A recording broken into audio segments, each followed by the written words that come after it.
I want to thank Brian, Rain, for inviting me here, and also People's Power Assembly, who I've done many things with, and they definitely do their thing. My name is Jose LaSalle. I'm the founder of the Stop and Frisk Freedom Fighters. We started in 2011. We started 2011 with Cornel West, Carl Dix, Reverend Fell, many other big name activists, and we started blocking the precincts to bring national attention to the Stop and Frisk policy. I'm also the founder of Cop Watch Patrol Unit, which is CPU. As you see, we wear these logos here. In the back, we wear these saying Special Police Brutality. And I got people stationed within the 5 boroughs, Staten Island, and everywhere. So the police department is very well familiar with our existence because we harass them as much as they harass us. Yeah. So, a lot of work. Yeah.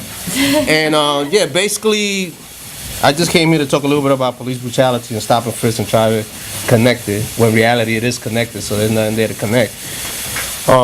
It's nothing new about police brutality because you see that through social media, you see that through the news. I mean, every day there's something new happening dealing with police brutalizing somebody in the community of color, and it's spreading out everywhere because if you're starting to see there's a lot of different ethnicity getting caught up in getting this special treatment from police, this initiation, which what I call is like an initiation for a police officer to feel like he's part of the rest of the group.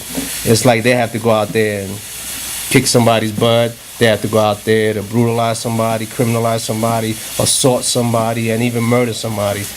I also work with all the families that have been killed by the NYPD, from the Romali Graham to the Kamani Gray to the Chantel David, Ronaldo Cueva, Tamon Robinson, Mohammed Ba. There is so many of them.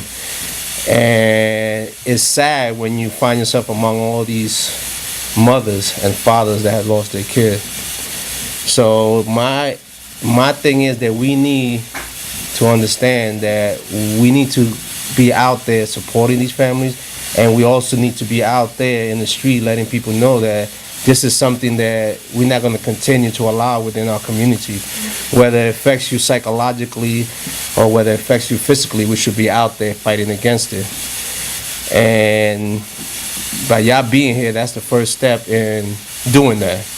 And going back out to the community where y'all live and spreading this information to others and letting them know how organizations and groups like People's Assembly and other groups that are out there fighting against the injustice of this capitalist society we live in is taking place, and we need to continue that.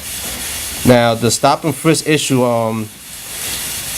let me just give you a little story how I got involved. I got involved because my son Alvin, I don't know if y'all heard it, he was stopped by a police officer. The only recording that exists of an actual recording of what a stop and frisk sounds like and what these young kids go through. He was stopped. They told him they was going to slap him. They told him they was going to break his arm. And they call him a mutt, which for a Spanish, Puerto Rican brother, that's like the lowest form of of an animal. They're calling us a dog.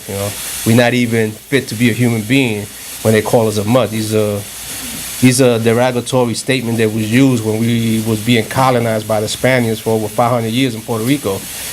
They call us mixed breeds. They call us mud. They consider us to be as equal as the Spaniards and the European race was. So when that happened to my stepson, it pushed me to try to figure out what I need to do and try to figure out how do I need to fight against this that is happening within my community of color and other community. I wasn't really paying mind to it, but I realized that talking about it was not going to be helpful to the people in my community. So I said I had to take a different approach. I have to go actually and go into these streets and confront the police brutality. I have to become what is in between my community and the police coming into my community to implement these type of abuse among my brothers and sisters. So I got involved with different organizations until I found my place. And my place now is to continue to be in the street. Every event police have, we there. We have a little table. We are the only one in the middle talking about know your rights, talking about police brutality. Everybody else around is talking about how great police is, how we need to work with them. So we have a little spot there, and it's good because everybody's like move away from us, but it attracts people to come and want to know why are we there. So we kind of look like the outcasts a lot of time we in these events, but we do get a lot of attention, and we do get a lot of people to come and get involved. Also, we go to basically every precinct. We've been so far now to like about 20 different precinct community council meetings that they have, and we've been changing the tempo.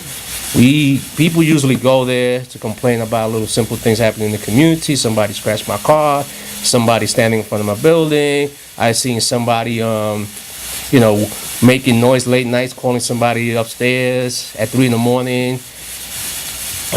Complaint that doesn't even make sense. But we in there to talk about what police did in the community and how they have been in the community harassing us, how they have been giving people tickets for no reason at all, and we changing the tempo. So that's important for us to understand that we need to take it into their backyard. So they bring it into our backyard. Now there's a team, a group of freedom fighters that's saying, you know what, we're going to your house now.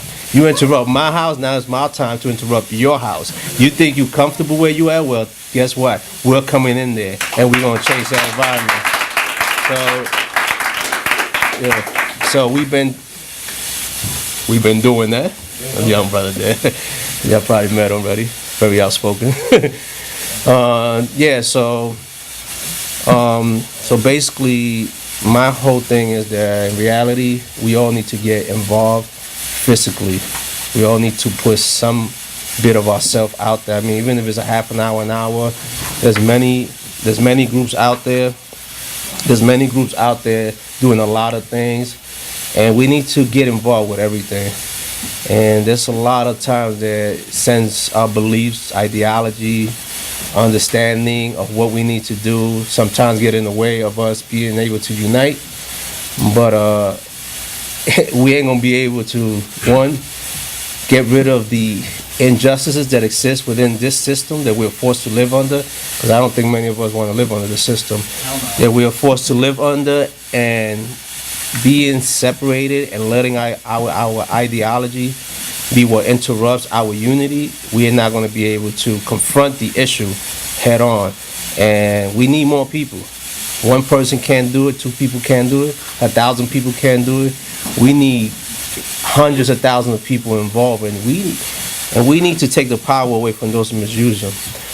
There was a brother named Khalil Muhammad, right, that said, if you're going to attack a tank, don't attack the tank. Attack the depot. They fuse that tank. They give the energy to that tank to be able to go and do that damage that it does.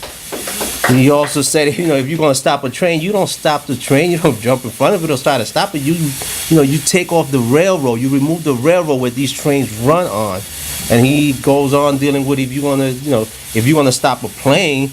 You attack the ones that put this plane together. You attack what gives these things the energy and the power to be able to uplift, to be able to lift and to do these things. So we have to understand that we can't attack it on the top.